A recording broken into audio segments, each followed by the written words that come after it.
मेरे प्यारे बच्चों, फिर पिछले क्लास में हमने आपको 9.2 का पहला क्वेश्चन सारा किया था। तो फिर आप इस क्लास में हम फिर क्वेश्चन नंबर 2 9.2 क्वेश्चन नंबर 2 पर जाते हैं। तो फिर यहाँ आपको इसका सॉल्यूशन नंबर 2,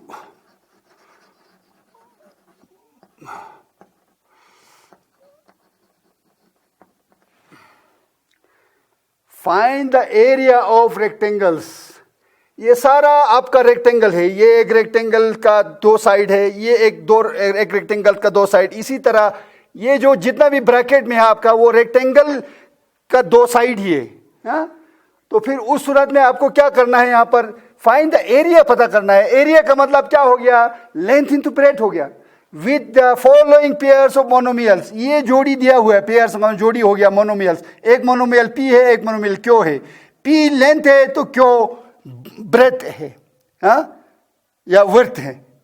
तो इसी तरह आपके पास दो नंबर है monomials, as they are length and breadth. जैसे रेस्पेक्टिवली मतलब क्या होता है, रेस्पेक्टिवली का मतलब ये क्या है, पहले वाले को पहला और दूसरे वाले को दूसरा, तीसरे वाले को तीसरा, इस तरह से आप कहेंगे रेस्पेक्टिवली। पहला वाला क्या है आपके पास, पहला वाला पी है, वो क्या है आपका लेंथ है। दूसरा वाला आपका पास क्या है, क्यों है, वो आपका ब्रेथ है। इसी तरह ये रेस्पेक्टिवली का मतलब ये होता है। पहला मोनोमियल का पहला जो मोनोमियल है वो लेंथ हो गया, मोनोमियल सेकंड मोनोमियल जो है वो आपका ब्रेथ हो गया। इसी तरह पहले का पहला, दूसरा का दूसरा, ये हो गया रेस्पेक्टिवली। अब हमें समझने वाला बात ये है, हमने इसका आपको सॉल्यूशन देना है। अब यहाँ पर नंबर तो लगाया नहीं, मगर हमने चलो नंबर लगा देते हैं यहाँ पर ना। नंबर वन हमारे पास क्या है, पी कोमा क्यू,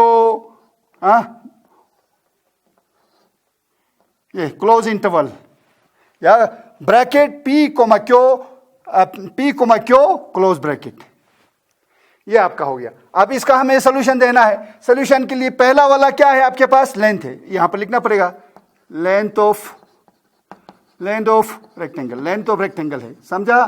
पहला वाला हो गया आपका लेंथ ऑफ रेक्टेंगल हो गया, इसका मतलब रेक्टेंगल पी हो गया। और दूसरा वाला आपका क्या है, ब्रेथ है। तो यहां पर ब्रेथ ऑफ रेक्टेंगल। लेंथ और ब्रेथ के बारे में तो आपको समझ में आ जाता होगा। लेंथ का मतलब होता है लंबाई, रेक्टेंगल कितना लंबा है। ब्रेथ का मतलब होता है चौड़ाई, कितना चौड़ा है।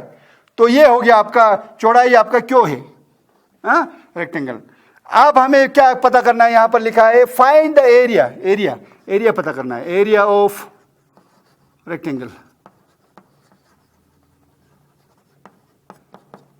P into Q is equal to P Q. इसी तरह हमें सेकंड, थर्ड सारा ऐसे ही करना है आपको।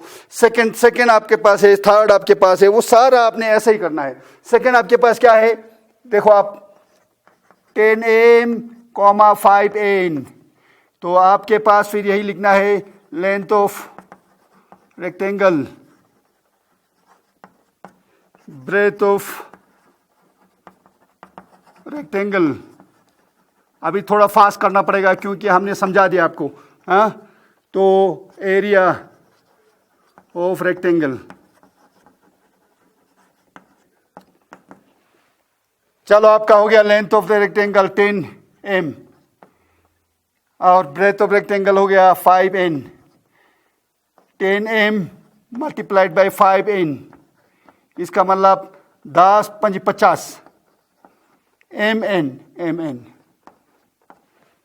उसके बाद आपका थर्ड हो गया, क्या है आपके पास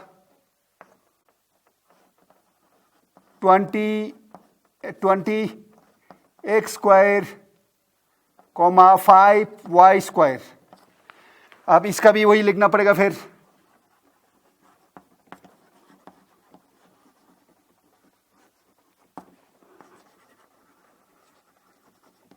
breath of rectangle, area of rectangle,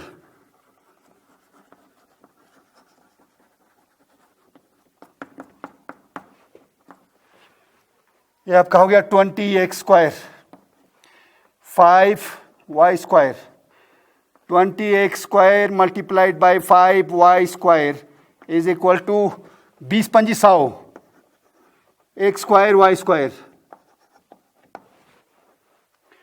उसके बाद आपका ये हो गया 4, नंबर 4। हाँ, तो देख लो यहां पर क्या है, 4x, 3x square, length of rectangle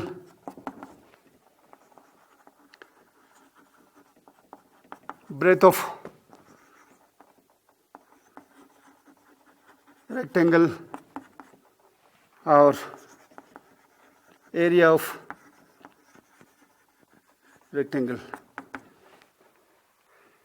क्या है आपके पास, वहां देख लो 4x, 3x square, 4x multiplied by 3x square is equal to 4×12, x to the power 1, x to the power 2, 1 + 2 3, x to the power 3। अब इसके बाद जो है ना, नेक्स्ट जो आपके पास है x to the power 3, next जो है आपके पास एक और बचा है आपका, ये क्या कहते हैं ये 5, ये आप खुद कर लेना, समझ में आ गया होगा आपको कैसा करना है। इसका आंसर है क्या है, 3×12 m n² p। सोल्यूशन, ये जो एरिया है, एरिया ऑफ रेक्टेंगल, ये है आपका। तो फिर यहां तक आपको समझ में आ गया होगा। फिर आज के लिए इतना काफ़ी हो गया, फिर अगला क्लास में फिर हम मिलते हैं। फिर ना आप लोग सबको जहाँ भी आपको समझ में नहीं आया, किसी को भी समझ में नहीं आया, यहाँ नीचे दिए हुए व्हाट्सएप नंबर पर आप मुझे अपना क्वेश्चन पूछ सकते हो। तो फिर अगले क्लास में फिर मिलते हैं। जुले।